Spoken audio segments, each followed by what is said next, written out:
जयकारा श्री राम वाली दा बोल साचे दरबार की जय। सभी भक्त जनों को जय माता दी।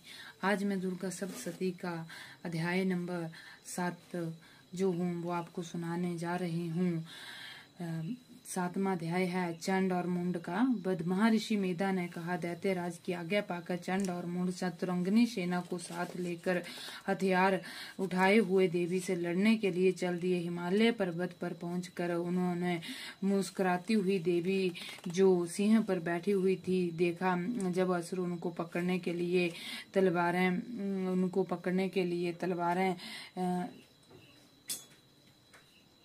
तलवारें लेकर उनकी ओर बढ़े, तब अंबिका को उन पर बड़ा क्रोध आया और मारे क्रोध के उनका मुख काला पड़ गया। उनकी भ्रुकुटियां चढ़ गईं और ललाट में से अत्यंत भयंकर तथा अत्यंत विस्तृत मुख वाली लाल आंखों वाली प्रकट हुई, जो कि अपने हाथों में तलवार और पास लिए हुए थे। वह विचित्र खड्ग धारण किए हुए थी तथा चीते के चर्म की साड़ी एवं नरमुंडों की माला पहन रखी थी।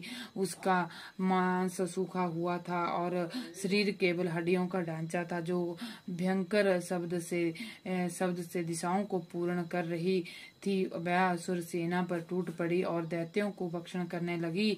वह पार्श्व रक्षकों अंकुशधारी महाबतों हाथियों पर सवार योद्धाओं और घंटा सहित हाथियों को एक हाथ से पकड़ कर अपने मुंह में डाल रही थी। तो उसी प्रकार वह घोड़ों, रथों, सारथियों व रथों में बैठे हुए सैनिकों को मुंह में डालकर भयानक रूप से चबा रही थी। किसी के केस पकड़कर तो किसी की गर्दन पकड़कर, किसी को पैरों से दबाकर और किसी दैत्य को छाती से मसल कर सांप मार रही थी।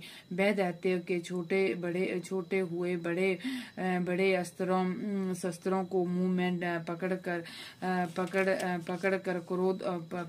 क्रोध में भरकर उनको दांतों से पीस रही थी। उसने बड़े बड़े असुर भक्षण कर डाले, कितनों को रौंद डाला और कितनी उसकी मार के मारे भाग गए। कितनों को उसने तलवार से मार डाला और कितनों को अपने दांतों से समाप्त कर दिया। और इसी प्रकार से देवी क्षण भर में संपूर्ण दैत्य सेना को नष्ट कर दिया। यह देख महापराक्रमी चंड काली की देवी की ओर लपका और मुंड ने भी देवी पर अपने भयंकर बाणों की वर्षा आरंभ कर दी और अपने हजारों चक्र उस पर छोड़े। उसमें वह चमकते हुए बाण वो चक्र